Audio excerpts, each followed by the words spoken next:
ધોરણ 7 વિજ્ઞાન અને ટેકનોલોજી।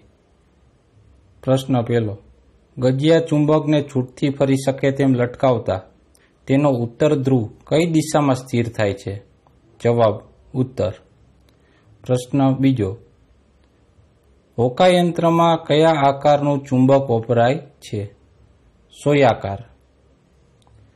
પ્રશ્ન ત્રીજો, દિશા જાણવા માટે કયું સાધન વપરાય છે? હોકાયંત્ર। પ્રશ્ન ચોથો, ચુંબકનો ઉત્તર ધ્રુવ દર્શાવવા ચુંબક ઉપર શું લખેલ હોય છે? N। પાંચમો પ્રશ્ન, પૃથ્વીનો ચુંબકીય દક્ષિણ ધ્રુવ કઈ દિશા તરફ હોય છે? ઉત્તર। છઠ્ઠો પ્રશ્ન, ચુંબકની ચુંબકીય અસર જેટલા વિસ્તારમાં જણાતી હોય તે વિસ્તારને શું કહેવાય? ચુંબકીય ક્ષેત્ર। સાતમું, ચુંબકની ચુંબકીય બળરેખાની ગીચતા સૌથી વધારે ક્યાં જોવા મળે છે? ચુંબકીય ધ્રુવો આગળ।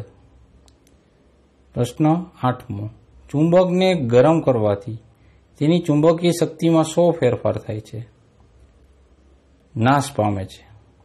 નવમો પ્રશ્ન, ચુંબકના સમાન ધ્રુવો લાંબો સમય સુધી સાથે મૂકી રાખવામાં આવે તો ત્યારે તેના ચુંબકત્વમાં શો ફેરફાર થાય છે?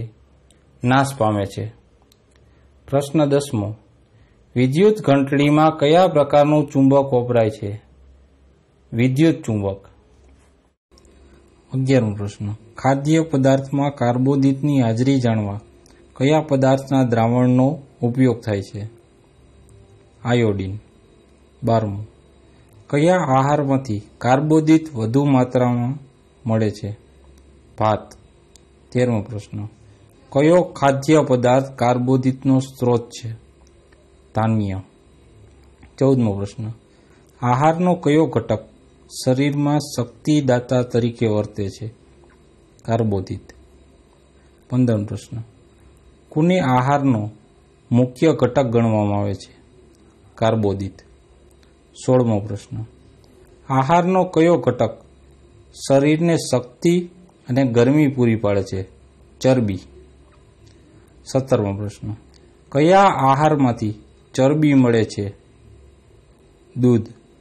18 પ્રશ્ન, આહારનો કયો ઘટક શરીરમાં શક્તિ સંચરણ માટે ઉપયોગી છે? ચરબી। 19મો પ્રશ્ન, કયા ખાદ્ય પદાર્થમાં ચરબી વિશેષ પ્રમાણમાં હોય છે? ઘી।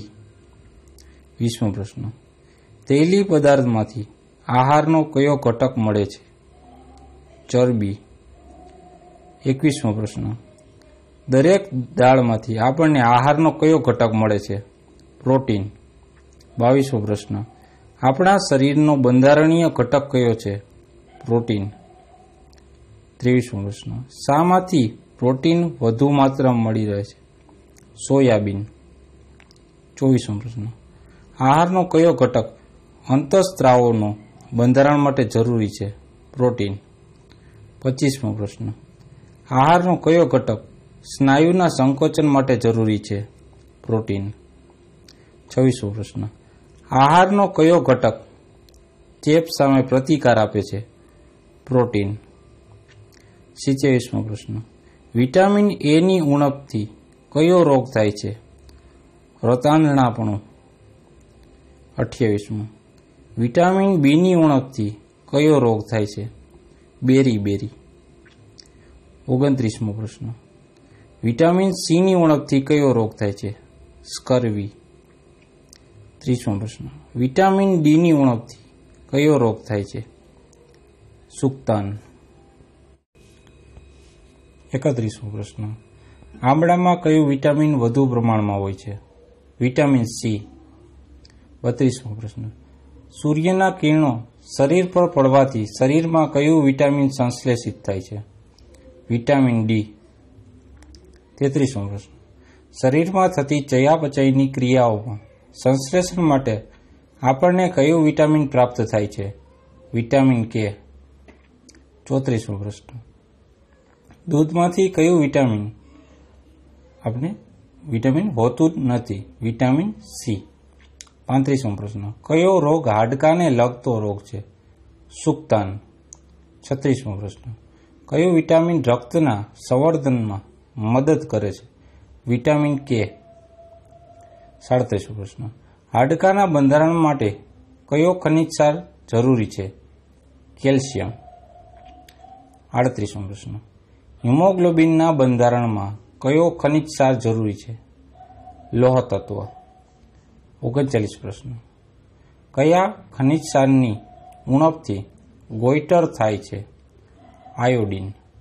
40મો પ્રશ્ન, સલ્ફર કયા ખાદ્ય પદાર્થમાંથી મળે છે? ડુંગળી. 41મો પ્રશ્ન, કયા ખાદ્ય પદાર્થમાં આહારના મોટા ભાગના ઘટકો સમાવિષ્ટ છે? દૂધ. 42મો પ્રશ્ન, શરીરમાં પ્રોટીનની ઉણપથી થતો ત્રુટિજન્ય રોગ કયો છે? ક્વોશિયરકોર. 43મો પ્રશ્ન, શરીરમાં આયર્નની ઉણપથી થતો ત્રુટિજન્ય રોગ કયો છે? એનિમિયા. 44મો પ્રશ્ન, કયો ત્રુટિજન્ય રોગ વિટામિનની ઉણપથી થતો નથી? મરાસમસ. 45મો પ્રશ્ન, પેલાગ્રા આહારના કયા ઘટકની ઉણપથી થતો રોગ છે? વિટામિન.